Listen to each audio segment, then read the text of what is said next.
Assalamualaikum warahmatullahi wabarakatuh. Di sini kita akan mereaction video pembelajaran teks biografi dari channel Hendry Ramadan. Pada kesempatan kali ini saya akan membawakan materi berupa teks biografi.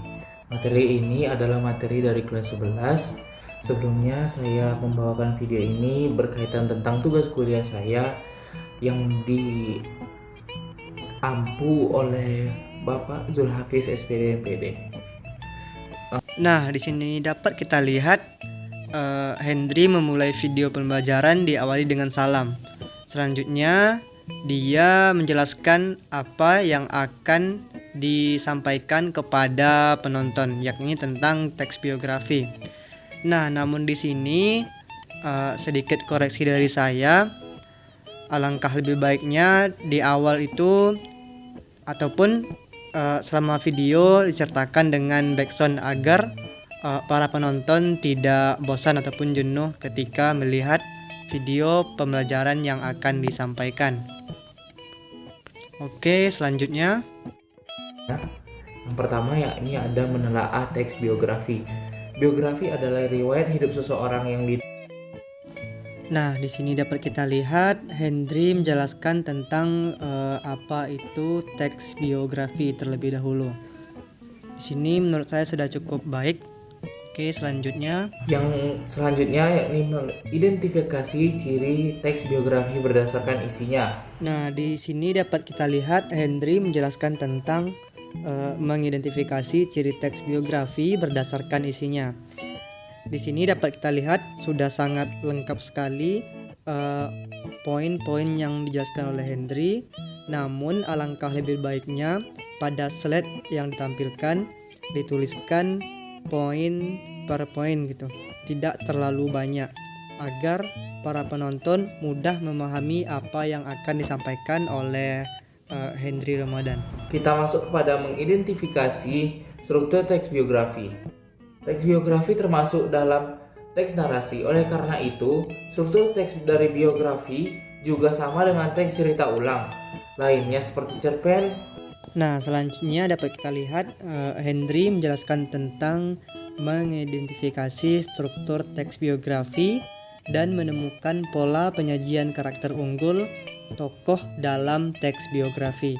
Nah, di sini Hendry menjelaskan tentang kedua poin tersebut, yang mana isi dari poin tersebut sudah cukup ringkas dan padat, dan juga Hendry nampaknya bersungguh-sungguh untuk menjelaskan tentang teks biografi ini.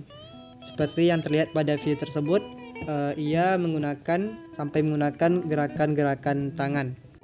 Poin B, mengungkapkan kembali keteladanan dalam teks biografi. Menuliskan. Selanjutnya dapat kita lihat Hendry menjelaskan tentang mengungkapkan kembali keteladanan dalam teks biografi. Nah, di sini Hendry menjelaskan 2 poin, dan per poin ada beberapa kalimat yang sangat panjang ataupun yang lama. Di sini menurut saya metode ini kurang efektif. Nah, seperti itu dikarenakan penonton akan cepat bosan melihat teks-teks yang begitu panjang. Selanjutnya, Yang ketiga, yakni menganalisis makna dan kebahasaan teks biografi. Ada poin pertama. nah di poin selanjutnya Hendry menjelaskan tentang cara menganalisis makna dan kebahasaan pada teks biografi. Di sini ada 2 poin yang disampaikan oleh Hendry. Yang pertama, mendata pokok-pokok informasi dalam teks biografi, dan yang kedua, menemukan pola penyajian karakter unggul tokoh. Nah, di sini sudah sangat lengkap yang disampaikan oleh Hendry, tapi sama seperti poin sebelumnya, di sini terlalu banyak penggunaan kata pada satu slide. Menurut saya ini kurang efektif. Oke, selanjutnya. Poin selanjutnya yakni mengidentifikasi kaidah bahasa teks biografi. Nah, di poin ini Hendry menjelaskan tentang cara mengidentifikasi kaidah bahasa pada teks biografi.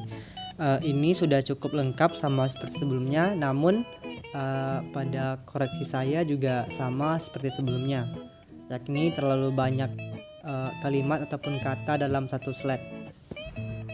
D. Menceritakan kembali isi teks biografi.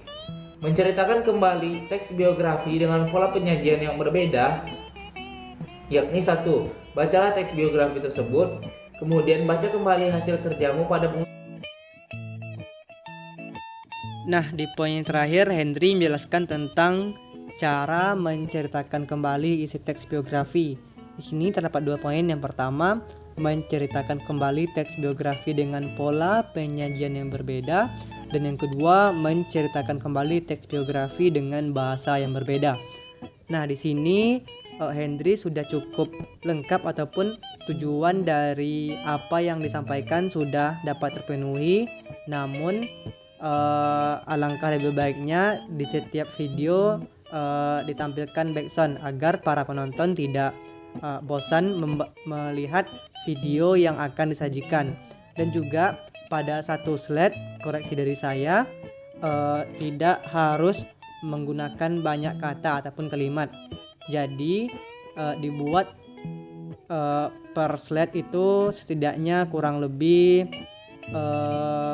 tidak memenuhi satu slide video dengan tulisan saja.